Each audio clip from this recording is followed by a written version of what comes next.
Hello everyone, welcome. This is Judge Schlackman. I'm a holistic counselor and energy healer. For today's video I want to speak about a metaphor of human life which uses a tree and explores how the tree connects with its source of sustenance, its rooting and groundedness, as well as connecting to light from above. Trees have roots that dig deep into the ground, and by digging deep they're able to get nutrients from the soil. They're able to receive the energy waves of the earth. So they're using the root system, that groundedness, as this anchoring to the elements that give life, that enable that tree to grow, to maintain and sustain itself, to thrive. Trees also have their branches with the leaves where photosynthesis occurs. Photosynthesis, or synthesizing light, using that light to create energy within the organism to create chemicals that support the processes of physical life. So trees have to extend those branches out and have their leaves access the light coming from the sun. If your tree is able to connect well into the earth, into the soil, and to expand up to receive that sunlight, usually it's going to be pretty healthy.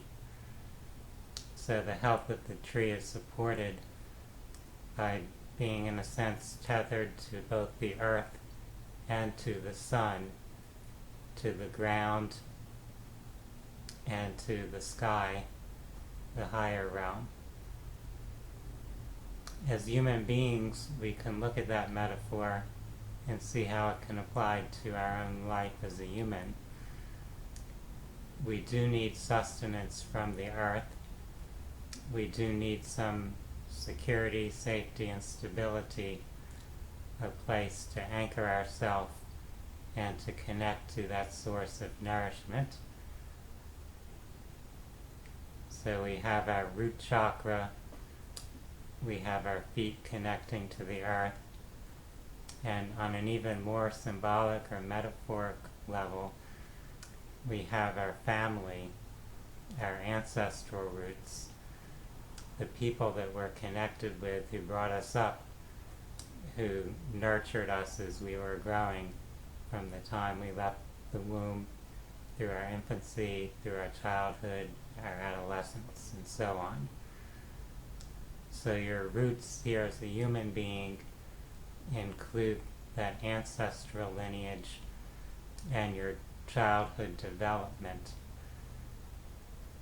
When children have a really strong root system in that regard, where they have caretakers who really nourish their physical, emotional, mental, and spiritual well-being, they have more resources to handle whatever comes up in their life, to process whatever experiences come. So you're developing those skills and resources. You're learning ways to adapt, to have resilience, to process your emotions, to use critical thinking, depending on what stage in your development you're at. So that environment, your family environment, your roots in that context have a significant role in how you are developing and your ability to handle challenges and stresses in life, to process your life experiences in ways that actually nourish and strengthen you rather than debilitate or weaken you. It's quite well known that children who go through many or intense adverse experiences in their childhood are much more likely to have subsequent psychological difficulties as well as physical health challenges. There's a strong connection between that root system, how we're developing early on, and how we end up functioning later on, how we're able to handle challenges in life, and how our body even responds to different environmental stresses. So that's this root system here with our human self.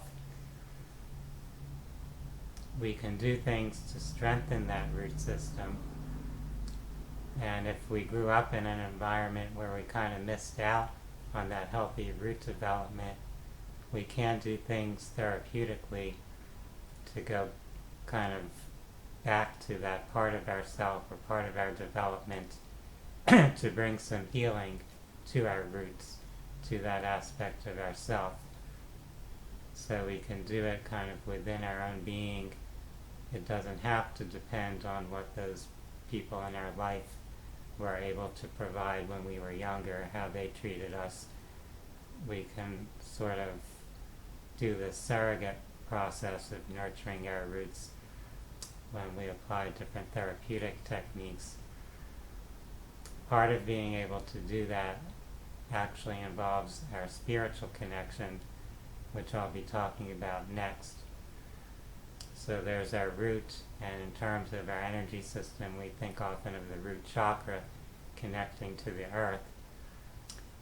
At the other end or spectrum of the energy system is the crown chakra per se.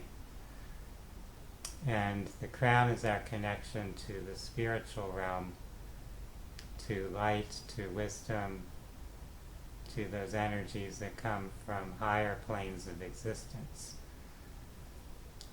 Now, just as a tree extends its branches up into the sky to receive that light from the sun, as human beings, we can kind of expand or project our focus of consciousness up toward the crown into the spiritual level of our being, and there we can receive support from that higher realm.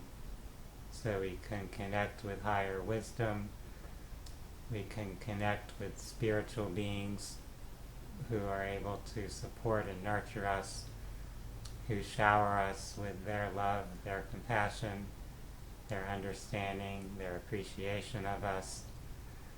So we're also getting that spiritual nourishment, in a sense, that light from that realm. When we have that connection, that sense of belonging with the spiritual plane, it gives us another resource, another source of energy or empowerment to help us process our life experience.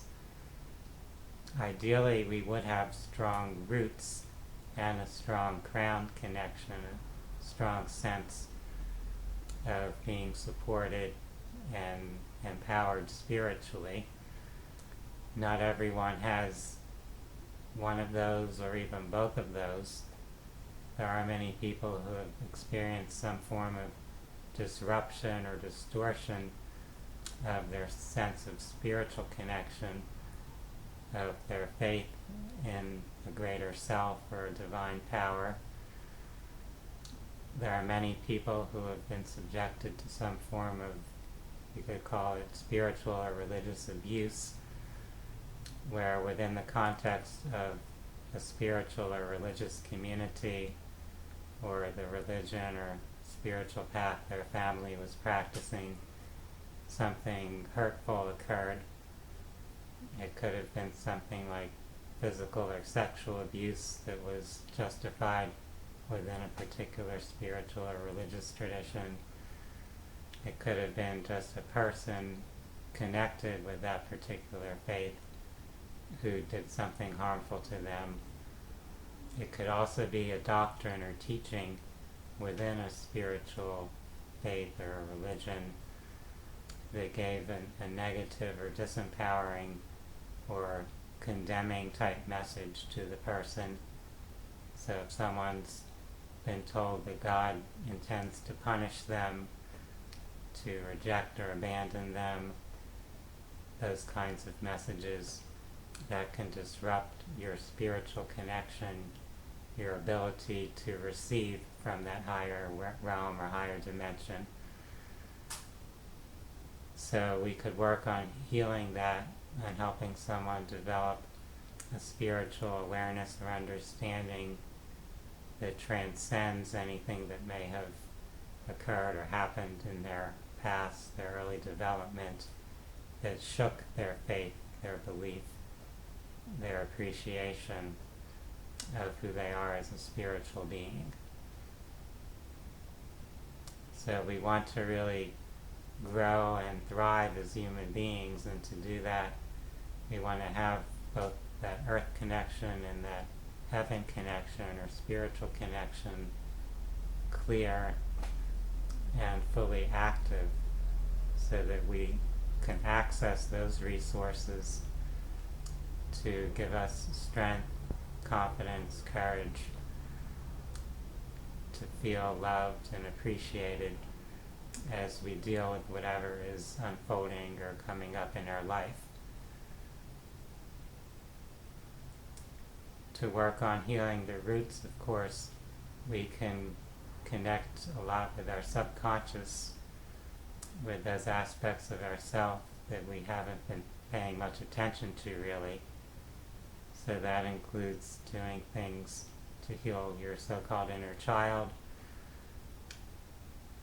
trauma healing work, where we build some resources, some sense of calmness or comfort or stability, and really anchor ourselves with that resource, carrying it into some past experiences perhaps that were distressing, so that we can bring healing to those experiences, so we can reprocess them, have a different relationship to those memories, where we're no longer overwhelmed, we're no longer feeling that we're disempowered, that we're abandoned, rejected, etc.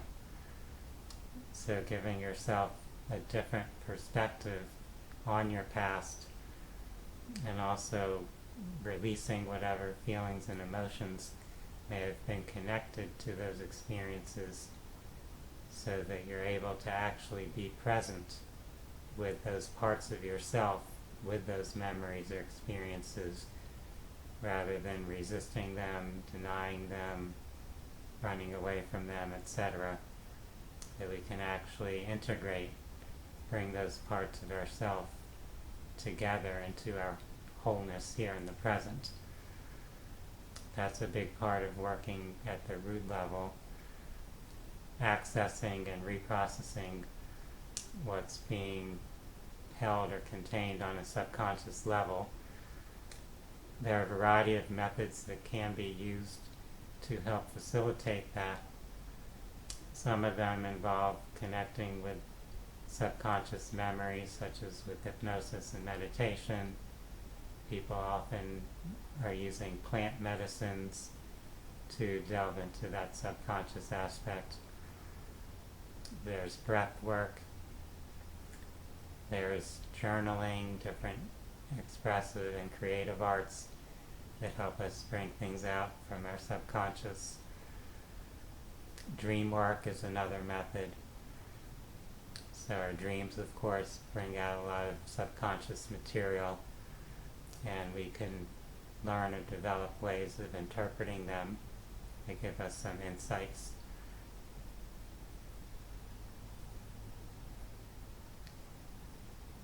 For connecting with the spiritual realm, for accessing the light, we can explore different spiritual teachings and find the ones that really expand our consciousness, that really help us feel a stronger connection to a greater wisdom, a higher intelligence, to a purpose, a sense that our life has value and meaning and is filled with potential. No matter what's happened up until now, that potential is always there. There's always additional things that we can accomplish in our life, additional things we can learn, that we can express or manifest. Different people will tend to find or resonate with different spiritual teachings or writings. There isn't really a one-size-fits-all, one particular book or path or community that's going to be effective in supporting everyone. We're each at a different place or stage in our journey. Different ideas or resources might be useful or valuable to us at different times or different points along the path as we go through our spiritual journey.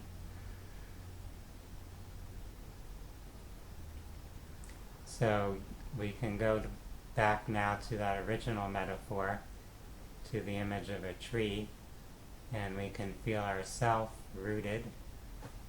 So honoring, acknowledging our ancestors, our childhood, whatever may have occurred, whether pleasant or unpleasant, we can acknowledge and embrace all of it so we can be present and look at it and examine it, see how we reacted or adapted, how different patterns may have emerged in our life based upon our reaction, our response or adaptation to early experiences. And by being present with it, kind of integrating the subconscious with the conscious here in the now, that gives us the presence and the power to actually shift or transform ourselves. We're no longer bound by those unconscious patterns of the past. We're bringing them to light into our consciousness so that we can choose here and now what identity we desire to embrace, what ways of being we feel are most valuable or beneficial in the present, in the reality, the environment that we're engaging with now.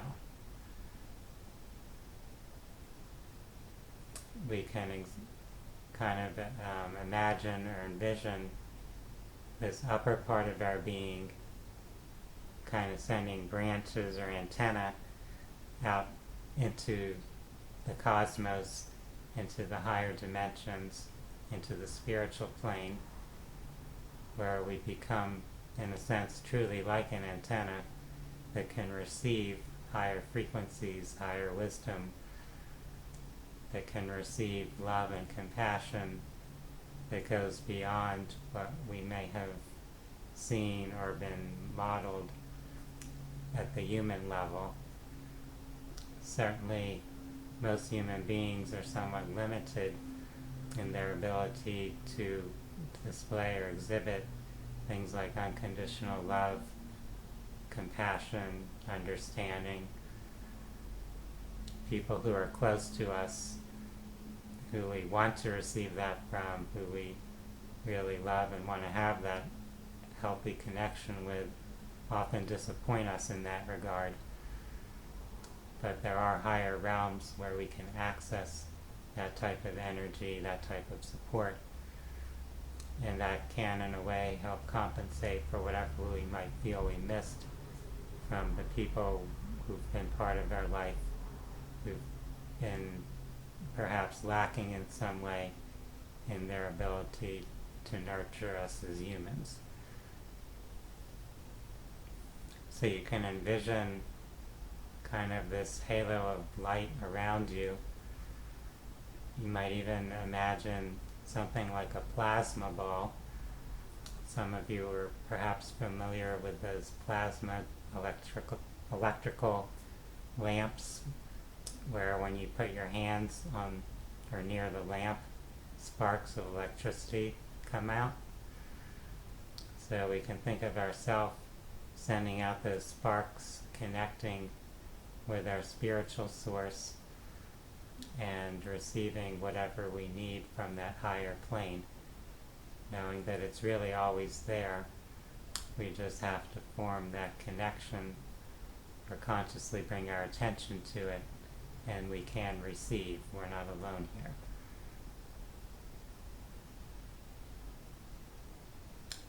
So I appreciate each one of you for taking this time in your day to view my presentation here. And I encourage everyone to explore more about personal growth, holistic health, and spirituality. You are welcome to visit my website, phinsights.com. That's phinsights.com. I wish everyone a wonderful day. Namaste.